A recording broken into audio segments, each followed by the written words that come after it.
Here is the next question, number 30. Consider the following asymptotic body magnitude plot. Omega is in radians per second. Which one of the following transfer functions is best represented by the above body magnitude plot?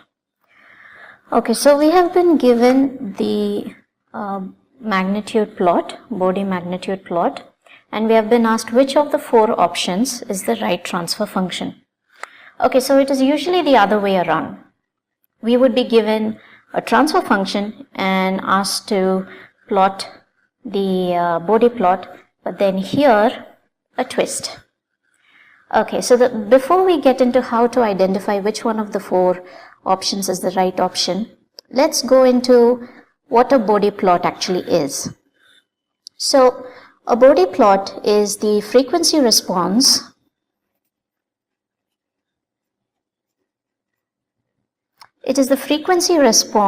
of a transfer function where one plot is the magnitude versus the logarithm and the other is the phase angle. So usually for a certain frequency we would have to determine both the magnitude as well as phase angle. But in this plot we have been given only the magnitude. Okay, so let me just write that down for you.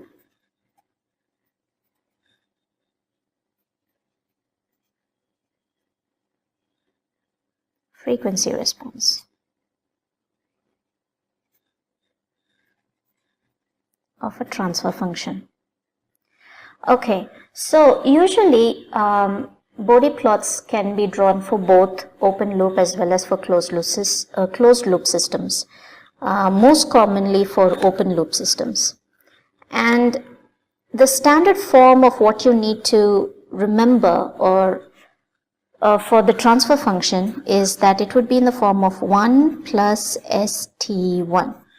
You will notice that in the denominator all of these forms support. You have 1 plus st1 multiplied by 1 plus st2 and so on and so forth. You will find this form in the denominator. So we see that all the options have this form of denominator. So using the plot, let's try to find out which one is right. Now you will see here that we have a linear line here as well as a linear line here. Now these two are the slopes.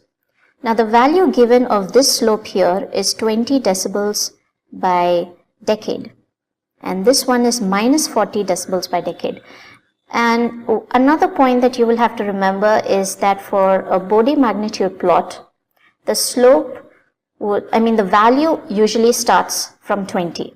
It means that if there is a square in the term, if there is a square anywhere, either in the numerator or in the denominator, you will have to multiply it by the value 20. In the numerator, okay, here are some of the rules that you will have to remember, okay. So I'll put down the rule for the numerator as well as the denominator.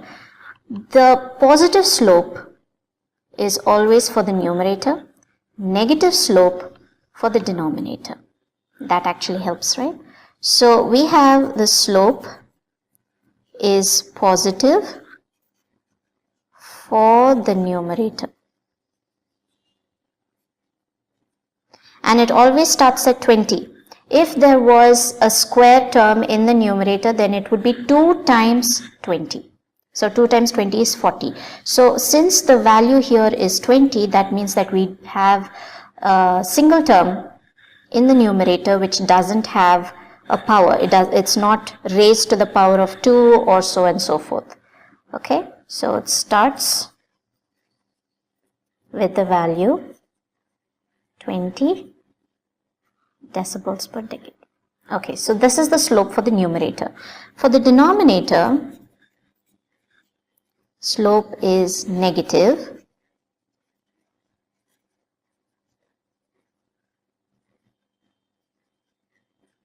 Slope is negative for the denominator, and again you will have to think about the power of the factors over here. So the first factor doesn't have a power, it is single, so the value would be 20. But for the second one, it is times 2, which means that minus 20 times 2, which is minus 40. So this actually helps. Then you know that we can rule out option C and we can rule out option B, because it says minus 40, which means that it is minus 20 into 2. Minus 20 into 2. So that tells us that there is a squared term in the denominator, which means it can either be A or it can be D, one of these two.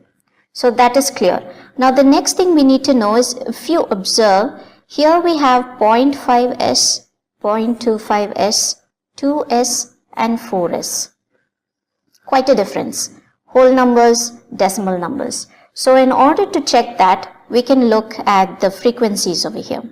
Now I have drawn I have put down 2 points over here, omega L and omega H. Omega L and omega H are known as corner frequencies. And the point at which the first slope comes at, 0.5 and 0.8, are supposed to be the frequencies at either ends. So the corner frequency will always be, the lower frequency will always be greater than the point given here on the plot, and omega H, or the second corner frequency, would be lesser than the point on the other side. So this is the general rule. Okay. So, and omega L and omega H usually have the form 1 plus S by omega. 1 plus S by omega. If you remember this form, it will be quite useful, because once you know 1 plus S by omega, that is 1 by omega times S. So here if it is omega H is clearly lesser than 8. So take any value, just for an example, just to rule out which option could be wrong. So let's take that omega H is, say, 5. So that's 1 by 5. 1 by 5 is a decimal number. So all in all, we see that option A satisfies all of these rules and conditions. We have a square term which determines that, which shows that this slope over here is negative and it is times 40. And we also see that since omega H is lesser than 8, it has to be somewhere, lesser than 8. Any value, you can take either 4 or 5 or 6 and determine it. And once you have that value, and because it is a negative slope, the form would be 1 plus S by omega. So 1 by omega, say for example 1 by 5 or 1 by 4, either way the value is a decimal value.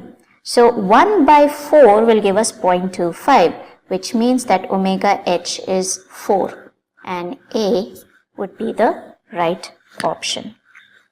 I hope this has helped.